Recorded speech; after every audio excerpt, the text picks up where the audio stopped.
Rajshahi board 2025 physics second পেপারের প্রথম কোশ্চেনে বলা আছে নিচে কার্নোই চক্রের 4টি ধাপ পিভি লেখচিত্রের মাধ্যমে প্রকাশ করা হলো, যেখানে এ বি সি ডি এটা হলো যে একটা কার্নো ইঞ্জিন, যেখানে পি এবং বি এর লেখচিত্র দেওয়া আছে। তারপর কি কি ইনফরমেশন দেওয়া আছে আমরা যদি দেখি, আমাদের Q1 এবং T1 বলা আছে এবং T2 বলা আছে, Q2 বলা নাই। আর আমরা জানি কার্নো ইঞ্জিন যেহেতু একটা প্রত্যাবর্তী ইঞ্জিন, এই জিনিসটা একটু মনে রাখতে হবে। কার্নো ইঞ্জিন একটা প্রত্যাবর্তী ইঞ্জিন, আর এই প্রত্যাবর্তী ইঞ্জিনের জন্য অবশ্যই আমরা কি লিখতে পারি, Q1 divided by T1 is equal to Q2 divided by T2। এখানে T2 বলা নাই, সমস্যা নাই, আমরা চাইলে কি করতে পারবো, Q1 T1 থেকে এই যে অনুপাত থেকে আমরা হলো যে Q2 এর মান বের করতে পারবো। ঠিক আছে, আমরা আবার কোশ্চেনের মধ্যে চলে যাই। তো আমরা যদি সবার প্রথমে প্রশ্নটা পড়ি, তাহলে দেখো এখানে বলা আছে তৃতীয় কোশ্চেনে উল্লেখিত কার্নো ইঞ্জিনের দক্ষতা নির্ণয় করো। আচ্ছা, দক্ষতার সূত্র আমরা কি জানি, আমরা যদি দেখি আমরা জানি দক্ষতা eta is equal to 1 minus T2 divided by T1 into 100%। এটা হলো আমাদের দক্ষতার সূত্র। ঠিক আছে, এখানে দেখো T2 এর মান বলা আছে 650 কেলভিন, T1 এর মান বলা আছে 1200 কেলভিন।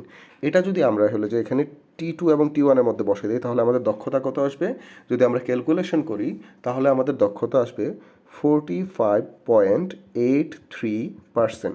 তাহলে আমরা তৃতীয় কোশ্চেনের উত্তরে কি পাইলাম, কার্নো ইঞ্জিনের দক্ষতা 45.83%।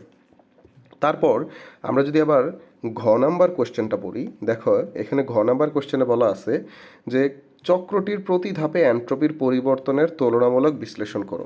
তার মানে একটা কার্নো ইঞ্জিনের কয়টা চক্র, একটা দুইটা তিনটা চারটা ধাপ।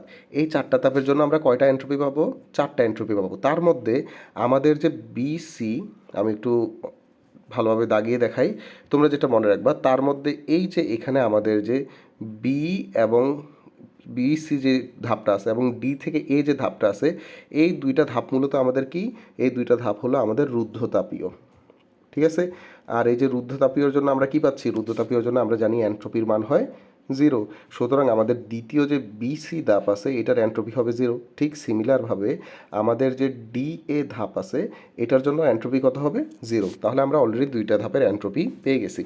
এবার আমরা প্রথম ধাপের এন্ট্রপি যদি বের করতে চাই, প্রথম ধাপের এন্ট্রপি আমরা বের করতে পারবো কি দিয়ে, আমরা বের করব যে DS1 ইজ ইকুয়াল টু, আমরা লিখতে পারি Q1 divided by T1। Q1 এর মান কত, 500, এবং Q2 এর মান কত, T1 এর মান কত, 1200 কেলভিন। এই মানগুলো যদি আমরা বসাই তাহলে আমাদের DS1 এর মান বা প্রথম ধাপের এন্ট্রপির মান আসতেছে 0.417 joule per kelvin, 0.417 joule per kelvin. এটা হলো আমাদের প্রথম ধাপের এন্ট্রপির মান বলা আছে। ঠিক আছে, এবার আমরা হলো যে তৃতীয় ধাপের আমরা আবার তৃতীয় ধাপের যে এন্ট্রপি বের করব। এই তৃতীয় ধাপের এন্ট্রপিটাকে আমরা লিখতে পারি কত, আমরা লিখতে পারি DS3। ঠিক আছে, এই যে DS3 যেটা আমাদের মূলত সিডি ধাপ, এটার জন্য এন্ট্রপি বের করতে গেলে আমাদের দরকার Q2, কিন্তু আমরা Q2 এর মান জানি না। কিন্তু এখানে আমরা যদি দেখি কার্নো ইঞ্জিন একটা প্রত্যাবর্তী ইঞ্জিন, আর আমি আগেই বলছিলাম প্রত্যাবর্তী ইঞ্জিনের জন্য কি হয়, প্রত্যাবর্তী ইঞ্জিনের জন্য Q1 by T1 is equal two কত হয়, Q2 ডিভাইডেড বাই T2।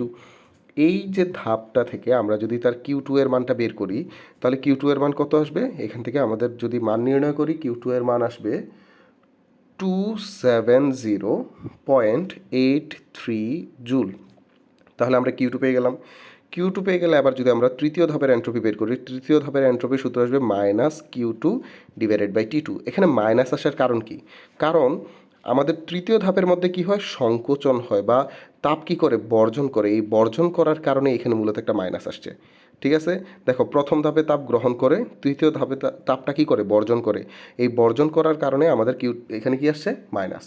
এবং আমরা যদি Q2 এর মান যেটা পাইছি 270.83 এবং T2 এর মান কত জানি 650 কেলভিন, যদি এখানে বসাই দেই তাহলে DS3 এর মান কত আসবে, তৃতীয় ধাপের এন্ট্রপির মান আসবে মাইনাস 0.417 জুল পার ক্যালোরি। ঠিক আছে, তাহলে আমরা কি পেয়ে গেলাম, আমরা চারটা ধাপের জন্য এন্ট্রপি পেয়ে গেলাম। ঠিক আছে, তাহলে এই চারটা ধাপের এন্ট্রপি কি যদি আমরা একটু দেখি, অলরেডি আমরা প্রথম ধাপের এন্ট্রপি পাচ্ছি 0.417, দ্বিতীয় ধাপের এন্ট্রপি পাইলাম 0, তৃতীয় ধাপের এন্ট্রপি মাইনাস 0.417, চতুর্থ ধাপের এন্ট্রপি কত, 0। এই চারটাকে যদি আমরা কি করি, যোগ করি, অবশ্যই তাদের যোগফল কত হবে 0, কারণ 0 0 এটা তো বাদ। 0.417 থেকে যদি 0.417 বিয়োগ করি তাহলে আমাদের যোগফল কত আসবে 0। সুতরাং তার যে মোট এন্ট্রপি এটা হবে 0, কিন্তু প্রতি ধাপে এন্ট্রপি আমরা হলো যে আলাদা আলাদাভাবে এরকম করে বের করে দেখাই দিব, যেটাই হলো যে এখানে চাইছে যে চক্রটির প্রতি ধাপে এন্ট্রপি। সুতরাং তুমি প্রথম ধাপ, দ্বিতীয় ধাপ, তৃতীয় ধাপ, চতুর্থ ধাপ এরকম আলাদা আলাদা বিশ্লেষণ করে তারপর টোটাল এন্ট্রপি দেখিয়ে দিবা যে কার্নো ইঞ্জিনের জন্য টোটাল এন্ট্রপি কত হবে 0। এই কোশ্চেনটা আমরা এভাবে স্টেপ বাই স্টেপ সলিউশন করতে পারি। তোমরা যদি রাজশাহী বোর্ডের বাকি কোশ্চেনগুলোর স্টেপ বাই স্টেপ সলিউশন দেখতে চাও তাহলে এই প্লেলিস্টটা চেক করতে পারো আর আমার এই চ্যানেলটাকে সাবস্ক্রাইব করতে পারো। ধন্যবাদ।